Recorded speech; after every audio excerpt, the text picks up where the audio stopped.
everyone, it's Dakota, and today I'm going to be going over some playtesting tips that you need to be doing in 2020 if you want to get better at the game, you want to start really grinding out those invitational qualifiers, going to the Opens, Grand Prix, Players Tour events, things like that. These are some things that are really going to help you step up your game going into 2020. Even if you just want to get to be a better player in general, these are some tips that I would suggest doing moving forward into 2020, and just all in all create better playtesting environment for you and your group of friends at the very least. So one of the things that I recommend, and probably one of the most important things, that you kind of need to have like a team, like a group of people that are like committed to at least wanting to get better, and at least in helping you become a better player than you want to be. So first, assemble team. Usually, probably like three to four players. Like you don't actually need to have like a team or whatever. You don't need to have like jerseys, a name, whatever. It could literally just be like you and like two or three of your other friends that really like playing in tournaments, or they just really like playing Magic, and they either want to help you or they want to help themselves, or they just want to help the collective group like get better. It's one of those things that will definitely help all of you to either achieve your goals of either getting better or help one of your other players like achieve like their goals of becoming a better player and possibly like qualifying for even bigger tournaments than just like the FNM or like kitchen table stuff that happens at like FNMs and things like that.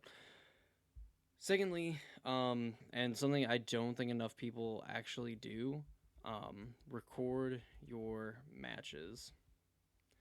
So basically, like what I want to get at with this one is that when you're playing, and you're expressing a lot of like mental energy. You're trying to focus on like the game that you're playing, because you obviously want to play the best possible that you can against maybe a matchup that you're not particularly favored against, or maybe you are favored and you just want to get more reps in with it. Whatever the case may be, it's really hard when you get into like tough situations and you play like two, three, four matches. Like it seems like everything just kind of like runs together, and someone asks you, "Hey, why did you make this play on like turn five of like when you played this spell instead of that one?" And then like you're basically trying to like recreate the situation. Like cards are just flooding your brain. Like you don't remember the exact contents of your hand, what was on the board, maybe what information that you knew about your opponent's hand, what you didn't know, things like that. And it gets really hard and it gets really confusing. And honestly, it gives me a headache just even thinking about trying to like rewind that much time. And with like obviously like professional sports, for as long as like cameras have been around, people getting like game film, getting like practice film, things like that. Why not do it for playtesting purposes? Why not do it for practicing? Like, I mean, this is basically what playtesting is. It's just like you're just practicing. You getting better in like your technical play, you getting better against like playing certain decks, maybe even against like a certain opponent. Maybe if you think that you're gonna play against your buddy in like the finals or something like that, or like sometime in the Swiss, or whatever the case may be. Like this is basically what playtesting is. It's just practicing and figuring out like apparently what's good, what's bad, and how do we fix it. And recording matches makes it a lot easier to accomplish this, because then you could just rewind and keep playing, and you're able to like point out things where it's like, well, this is why I did this and that, because this is what information I had, and technically I think this is the right play like 70s 75 80% of the time. It's just that in this case, like the 20% of the time is the time that was right. Well, is there anything that we could possibly catch, like maybe to tip us off that like maybe we should make this, even though like the play is technically incorrect the majority of the time, like this would be the correct time to actually make that play because of what our opponent was representing, doing this and that, whatever. And that's the kind of thing that I think people don't think about. They just like, oh, I don't want to watch myself playing because I know that I made some mistakes. I don't want people to see my mistakes. This is why playtesting exists. This is why people have been practicing, not only in Magic but in like basketball, football, baseball, hockey, lacrosse, chess, whatever, for like the last like 100 years. hundreds of thousands of years, is because like they want to get better. They obviously know that they're going to make mistakes almost no matter what, but they want to limit the amount of times that they make mistakes in like those big critical moments.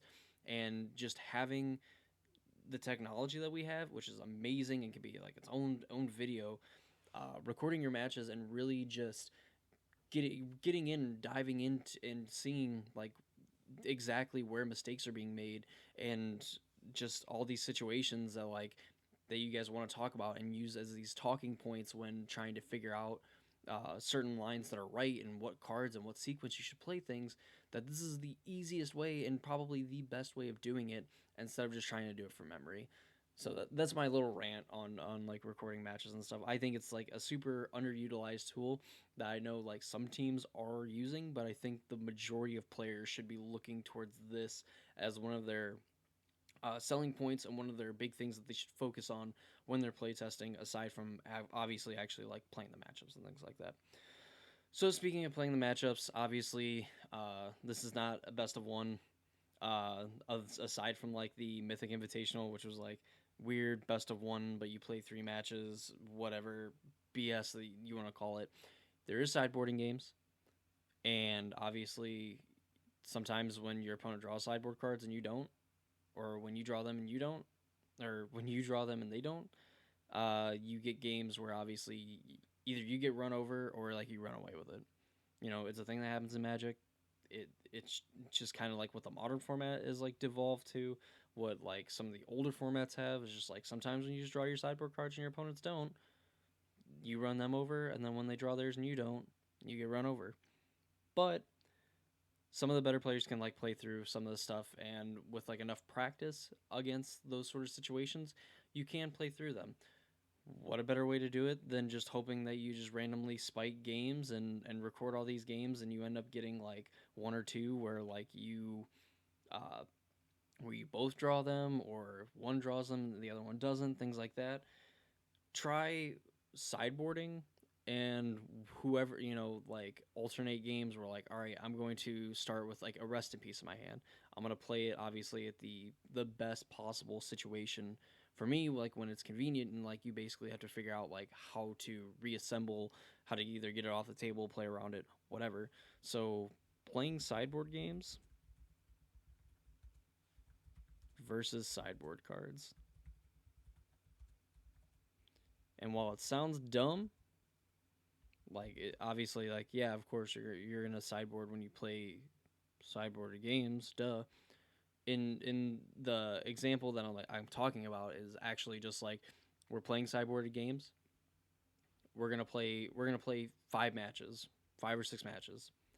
Half of those games, or 5 or 6 games, you're gonna be having your sideboard cards in your opening hand, half the matches, and then I'm gonna play with them my half of the matches, and then we're going to see like how can we play around these cards? How can we either play through them, play around them, get rid of them, beat them, anything like that? Because obviously, if you can beat your opponent when they draw their sideboard cards and you don't, that's huge. That basically just like gets you so much more percentage points, obviously, because like they draw the cards that they want to be drawing and playing against you, and you're just still able to like grind through and beat them, or just go over top of them, go around them, underneath, whatever. That's I think a thing that players don't really think about when they play test is, they sideboard, and it's like, well, if you draw them, you draw them. If you don't, you don't. No, play against them. Actually play against them, because obviously we know that you're not going to have them all the time, but there is going to be the times where like you get turn 2 rest in peace on the draw. Like your opponent just like, you play your land, you say go, and then they go, all right, land, rest in peace, go. And your graveyard deck's like, well, how the hell do I beat this? What do I do? And obviously that's not going to happen all the time, but it's definitely a non there's definitely a non-zero amount of time that it is going to happen. So being prepared for it and figuring out a way to actually beat that is another thing that'll help you be better as a player, because obviously if you can handle the very worst possible outcome and you have ways that you can navigate and beat it, then obviously when it happens in like the best case scenario for you, it's going to be like nothing. It's going to be super easy to play around. It's going to be super easy to beat, and you're going to win a lot more games that you're able to play through the worst possible situation than just, it happens and you're like, oh well, I guess I lose this one. Let's move on to the next one and hope that this doesn't happen again. Which is obviously a very bad way of like going, and a way that you're just going to quickly not be able to win games, especially the sideboard ones as well. Finally, something that kind of just naturally happens when you play, and kind of even coincides with like two and a little bit of three, and is like the main reason for having more than just like having like a team of players, is talking out plays in close situations. So basically, like if you're debating on like, well, I can only cast one of these two spells, like which one should I cast? When should I cast it? Is there like a way that I can like play around a certain thing, that my opponent's representing? Things like that. Talking out these sort of things and just like making it a heads up thing. Again, like this is playtesting. We are practicing. Obviously, like you're not gonna know like when you sit down across from somebody like what deck they're playing, unless like you finished before they did and you walked around and you saw them playing, and then like you recognize them when you played them and you're like, oh, they're playing Living End, or like, oh, they're playing Grixis Shadow, they're playing Jund, whatever. you know um Obviously you're not gonna have a lot of times like that.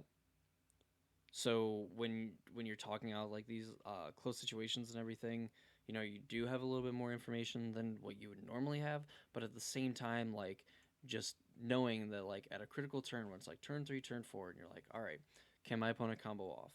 All right, they have the potential to. Like what plays can I make to either make it look like I'm bluffing something that could like blow them out if they try to go for it at this point, or like if I do have the blowout, like do I, is there a way I can get them to lean into going for it, so then like I just have infinite time to beat them, and they're basically the ones on the back foot now, when they currently had the advantage. And vice versa. It's one of those things where like people like undervalue like this interaction. Like it's great to play a bunch of games, but like when you have like these close situations and like you only have yourself to like talk things out, there's definitely information that you miss. Like having a fresh pair of eyes on the situation is always something that is going to help. And in being able to talk this sort of stuff out, having, three, four, five, six people in a room, and being able to like have like three people on one match, two people playing, one person watching, and then having like two other people play and like one person watching them, and sort of things like that, and cycling people out, you end up like finding out that these people do have different opinions and different lines of play that maybe you don't see. And it's something that just like opens your eyes to all these different paths. And obviously there's like a million different options that you usually have in like any given game, especially in close situations where like you just keep branching out and you're able to go through these a lot faster. Then not only does it make you a better player and be able to recognize situations that maybe just aren't winnable at all, and you can make the tactical play of conceding to save time and give yourself the best chance and the most time to win two more games.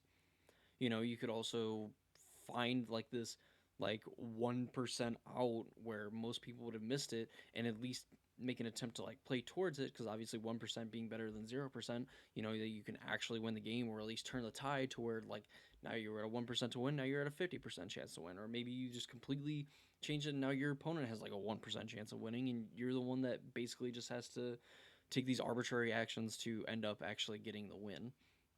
It's a lot of things that playtesting does for you in general that you can do well, and people can playtest wrong. And I think these are like the four like golden rules that you want to try to live by when playtesting in 2020, and getting better not only as like as a player yourself, but like as a team. If you have people that are committed to getting better, and they're committed to playing games of Magic, and are committed to getting better and helping the team get better, then these like really these three uh, tips are going to help you guys out a lot. And if you're really committed to it, you'll be able to like take an inch of like recording and really take it a mile. Like you'll really go far with these, and just hit a peak that maybe you didn't think was possible. So those are my tips, ideas, tricks, whatever you want to call them, for better playtesting in 2020. If I come up with anything else that I think ends up being really important, obviously like I playtest with like four, five, six other people, at least a lot of the time, when I'm playtesting. So if I think anything comes up like with them that I think is important, or like they tell me anything, definitely be on the lookout for another video highlighting that as well. Maybe even like an addendum to this, things like that. Always just trying to help out other players to get better. So that's my tips, tricks, ideas, whatever for better playtesting for 2020. If you guys like the video, if you think it was helpful, or you just liked hearing me talk or whatever, make sure to like the video. I beyond appreciate it when people take the time to comment or like the video, tell me what they like, what they dislike, how can I do things better, maybe what I did good. I always appreciate it. The feedback is always loved from me personally. Um, Make sure to check out the other videos on my channel. I do a lot of deck techs on Modern and Pioneer specifically, going over ban and restrictions, kind of going over why cards get banned and restricted, along with like the explanation of why they actually got banned, things like that. Make sure to follow me on Twitter. I don't tweet a whole lot about other stuff, but I do post like my videos and whenever I go live on Twitch, and I'll usually send out like a tweet to like 20 minutes before I end up going live on Twitch. So be on the lookout for that. Follow me on Twitter. Ring the bell on Twitter. So then you get those notifications of whenever I do tweet, because most of the time it is going to be me posting a video or when I'm going live. So that's pretty cool. Also, follow my Twitch channel as well, segueing into that smoothly, of course. We're trying to get to affiliate. I do play Magic. Like I play Arena. And sometimes I'll play MTGO on my Twitch channel. A lot of the time I'll like play other video games stuff, really just like a hangout kind of space, but always willing to talk about Magic and other great fancy stuff because life is awesome on my Twitch channel. And yeah, that's gonna do it for me. I appreciate you guys, and I'll see you in the next video.